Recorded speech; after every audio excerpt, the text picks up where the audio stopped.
out the Philadelphia Union. If you do, good news, we got some for you. Mathematically speaking, most of the time we're something here, joined by a couple of my comrades and colleagues. First of all, yeah, he'd probably be doing a lot of other things, but he's here. It's Justin Ashcraft. Yeah, I'm here. Yeah. You know. Yep. Still watching games. Don't know why, but still doing that. Yep. And lovingly distracted by the last 9 days in the U.S. men's national team camp, it is Chuck Booth. Hey, yeah. I mean, at least union soccer isn't the only thing that's bad. It's true. There's a lot of bad soccer happening. I mean, and it's everywhere. You know, you have the the Jill Ellis thing with the San Diego Wave. That's fucked. There's Greg Berhalter being really bad at his job again and now finally getting fired. That's, like a bad thing, but it's a good thing they did that. Now there's the whole, like, who's going to manage the men's team thing. And the Union's best thing that happened to them in the last month was a 0-0 draw against Red Bull. Which, before we get very doom and gloom here, I would like to say congratulations to Andrew Rick for his first clean sheet in MLS. He's played well for the second team, and then he gets a little doesn't give up any goals in a game against New York. So that's cool, right? That's good. And I guess we're up to 5.5 minutes of silence for the next game. Yes. Yeah, at least the Views from the Bridge has never put out a really confusing statement about what we're doing. We've maybe gone dark for 4 or 5 months, but we've never, like, 1 foot in, 1 foot out. We want to keep doing our cool shit, so we're not going to commit to the bit for anything. That's fine. I mean, I can't say I wasn't tempted tonight to be like, hey, listen, we're not recording this week. We'll start recording again when the Union finally get a win. But you know, and to quote someone from 10 years ago, I support the players. I did want to find a way that we collectively do 5 minutes of silence over the course of this podcast. Okay, that's about 10 seconds.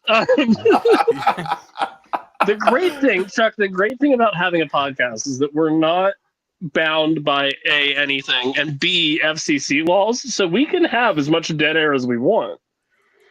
Yeah, I mean, at this point, I don't even have regular union credentials. I still cover the team in person sometimes, but like, you're just doing it to be nice, That's what it is. They should thank us for our watching this. I mean, sure, absolutely, they should. At the rate we're, can't wait to not see any of the however many $1 million that we've gotten for Julian Carranza to be not spent. Well, isn't it is there actually money? Because, like, I don't know. There might be zero, but then maybe add-ons.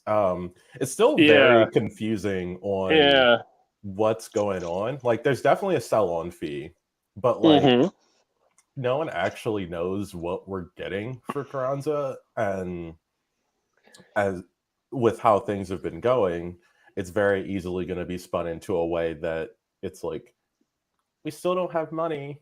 Have fun. Yeah.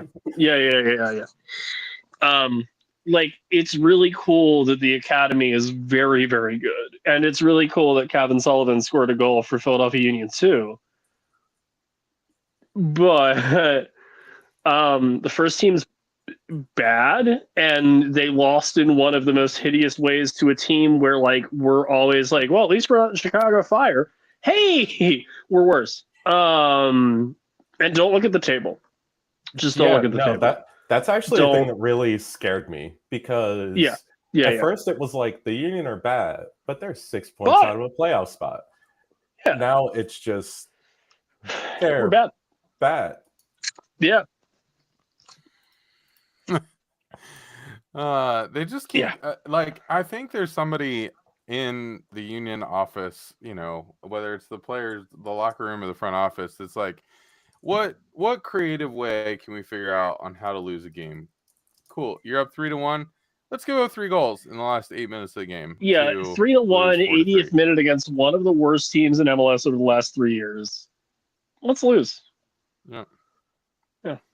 And that's just on the back of like the Cincinnati game where you give up a goal with, 10 minutes deep into stoppage time, and the Miami game where you lose to a team that you're up 2 players on, and right. Like how many more creative ways, let's go to Charlotte and let's just not even try, Yeah. I mean, I said it right before we actually hit record on this episode, but it's really funny that we now are back in a world where a 0-0 draw against Red Bull at home is sort of a building block where it's okay, it's a draw. We can work with that. That's a point. That's a point that we didn't have. I mean, sure. Nothing. It's not a loss. I didn't say it was a good draw or there was encouraging things from the team, but it's a point. Yeah, but it's just even I feel like we've run out of steam with that, because at first it was that's fair. Well, they haven't lost games; they've just drawn them. Right. Yeah, we're not losing. So, I know we're not back in the dark days, and it would take a lot for us to really be back in the dark days. But God damn, it feels like it. We're trying, baby. We're trying. But does it take a lot for us to be back in the dark days at this point in time? I think the dark days expectations-wise, no. The reality of how bad this is gonna be, or how long it's gonna be this bad, we don't know yet. I'm just so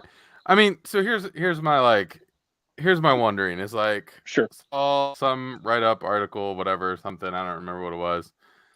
Say you lose, you lose Jack McGlynn this summer. He gives a good, couple games at the Olympics, and somebody, in the second division in Germany decides we want this kid from the US, then they, he goes there, and then some other team, of Venezia type team is hey, we've taken, Philadelphia Union players before. We want Quinn Sullivan, and he's pretty good, and he probably shouldn't be playing the position he's playing. And all these things just start happening. And then we get to next season, and Jack Elliott and Jacob Glesnes are another year older.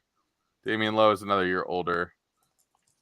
Kai Wagner is still trying to figure out how to get out of Philly, and he still can't. Mm-hmm. Are we that far? Are we that far from having another really bad season? No. That's where you would hope beyond hope that there is some form of spend and player recruitment if all those guys leave. That is not just, here's the best academy kids from the last year and a half. Obviously, we haven't really seen that, because the last 2 moves that the Union made that were good were a guy that won't be with the team next year in Julian Carranza, and then I guess Damian Lowe. And we can't just kind of pick off the value guys that have been underutilized by Inter Miami again. I think that's a fine strategy to build depth in MLS, but we don't do that because we don't have depth, because reasons. Yeah, I mean, and then that whole thing with the team that we have a part ownership stake in or whatever, you'd think that would start to do something, but we don't know yet. Doesn't sound very encouraging.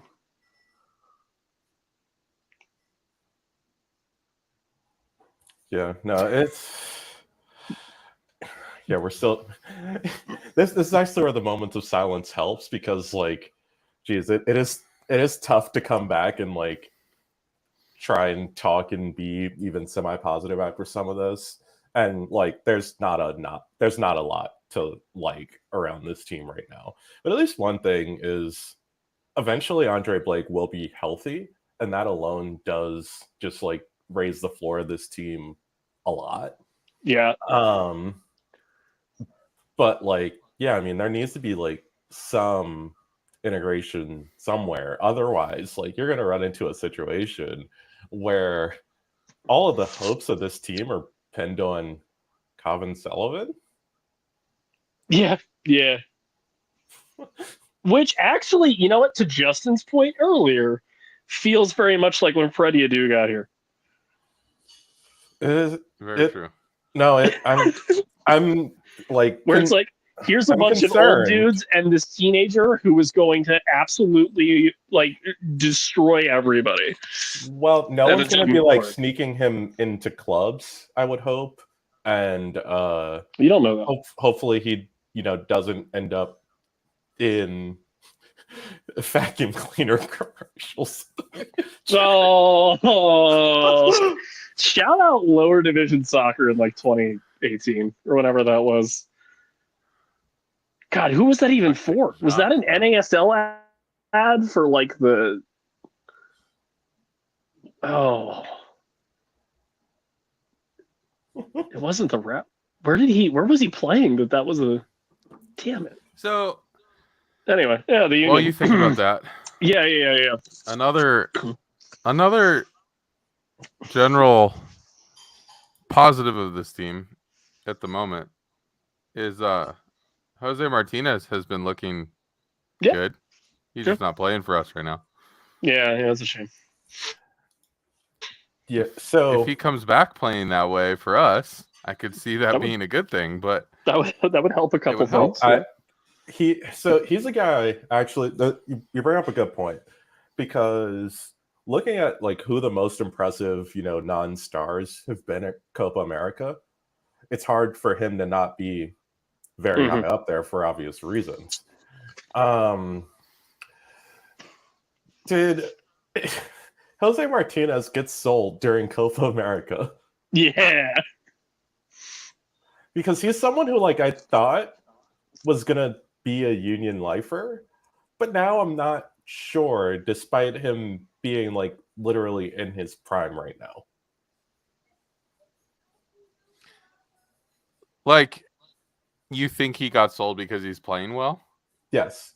Like not like officially sold, but has he drawn too many eyes and now will be on his way out of Philly? Probably. I don't know. I mean, if he's gonna go, it's gonna be now. Yeah. This is probably the biggest platform internationally he's gonna have until it's sort of too late, like Dre.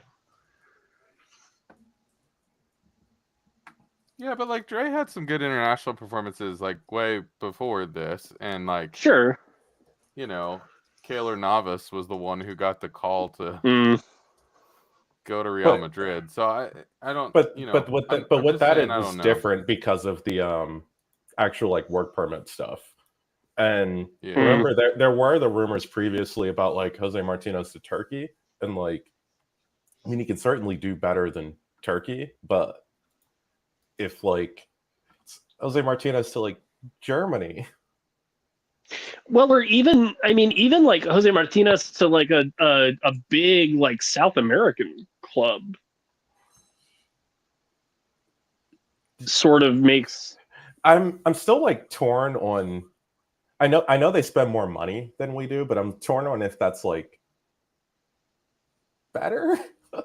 Like I know we have the now like Botafogo to Leon pipeline, where now Botafogo is spending very weird money because it's under the entire group spending, and like I don't think he's like at that level where like 26 million's coming in from Texas. No. But if it like, I mean, I guess if it was like a Palmeiras comes in, yeah, that's fun. Maybe.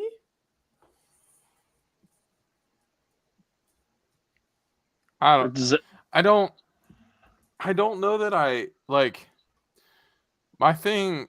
The Union have seemed to, guys who are generally in their prime have seemed to be able to hold on to those guys. It's developmental young kids who, like, I'm like, all right, how long do we have Jack McGlynn? And the answer is probably not very. But I think, like, I haven't seen the Union give up. They kind of, you think about some of the guys. They got Shabilko kind of right at the end of his prime, kept on to him for a couple of years, let him go. They got Dotchkal right at the end of his prime. And so I just don't see them. I could see them trying to figure out a way to pay Martinez to stay around if he comes back with the same level of consistency. I think the Copa America has been a great showing for him. Obviously, he's been great for Venezuela, but you also have to, like, if you're thinking about buying him, you also have to contrast that with the first half of the Union season in which he wasn't that good. And I think, like, he's one of those guys who, like, yeah, I think he got a boost from going to play for his country and actually playing for a team who cares and actually playing for a team who's fighting for something. But you still have to contrast that with, okay, like, if I buy this guy, and we get into a bad chunk of the season and he's going to give up on us, do I want to pay a bunch of money for him? So I think there's probably some, I don't know. I don't see Martinez being sold just off of this tournament. Now, if he comes back at the end of the season and has a great end to the season here, I could see an offer coming in January from, a club who's looking for some help.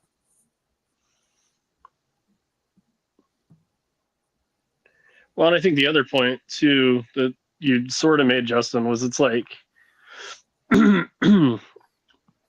he's playing right now for his country that has a lot to play for because they're in a pretty big tournament and they're doing well, and he's doing well.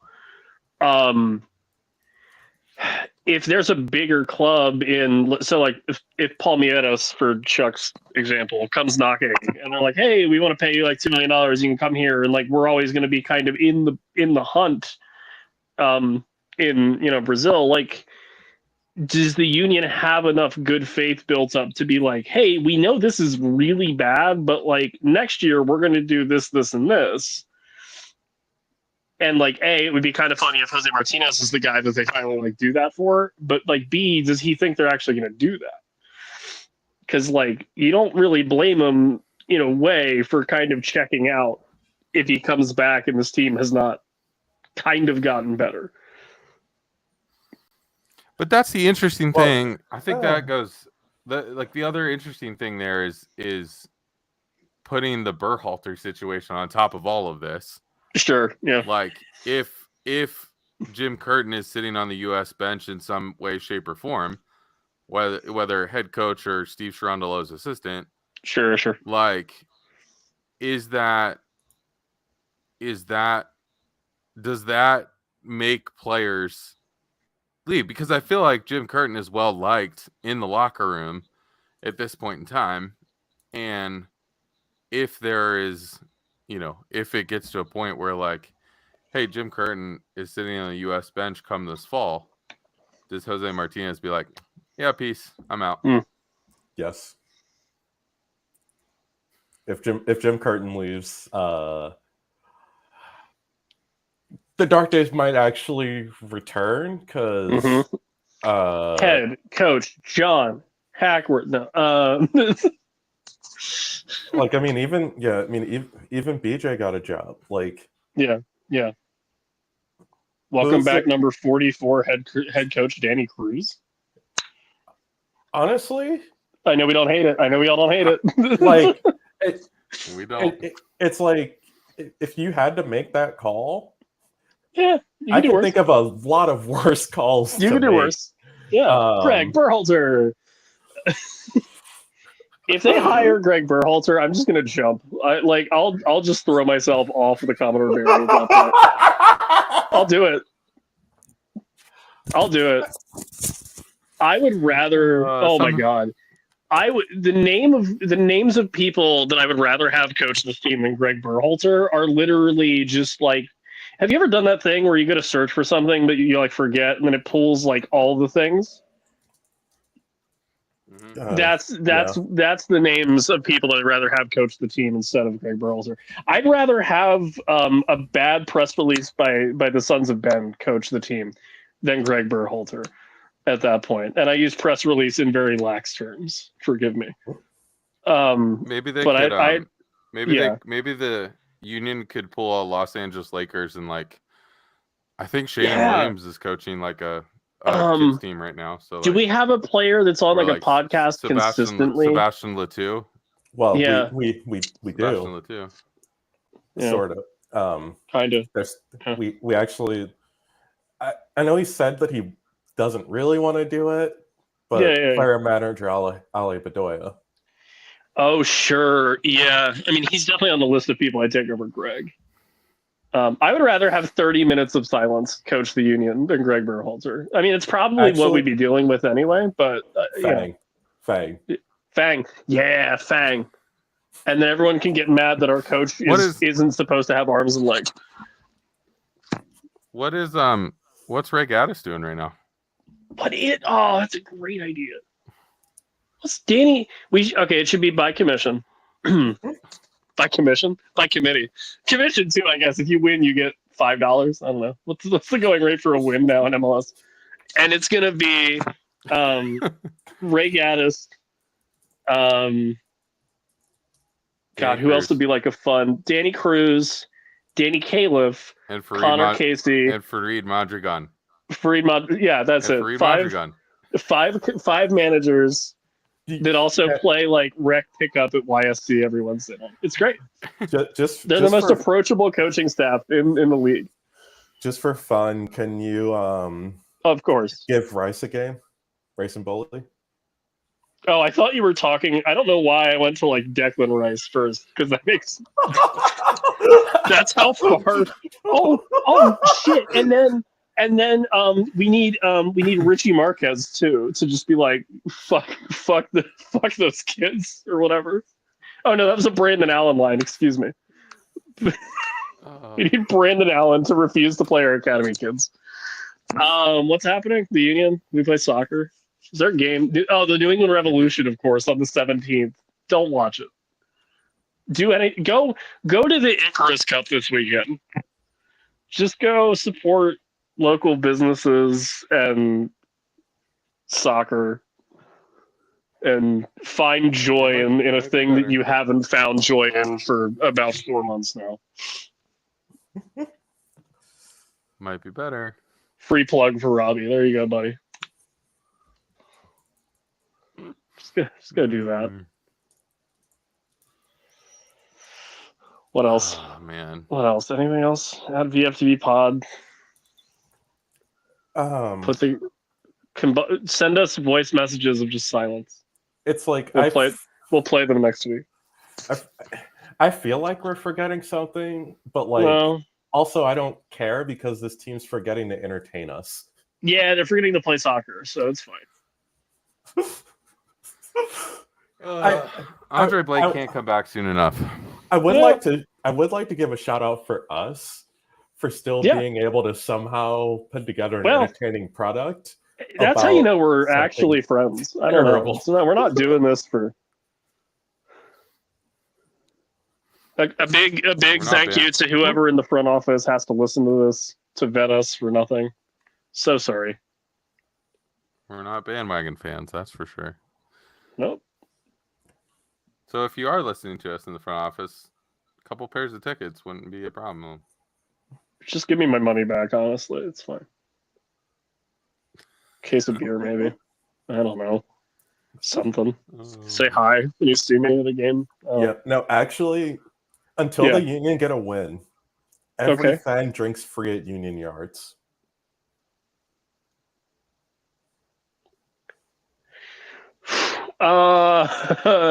Maybe, yeah. No. We don't have any power to do that, but we can try. How else do you combat the curse? You correct your mistake from years ago and take Fang's arms and legs.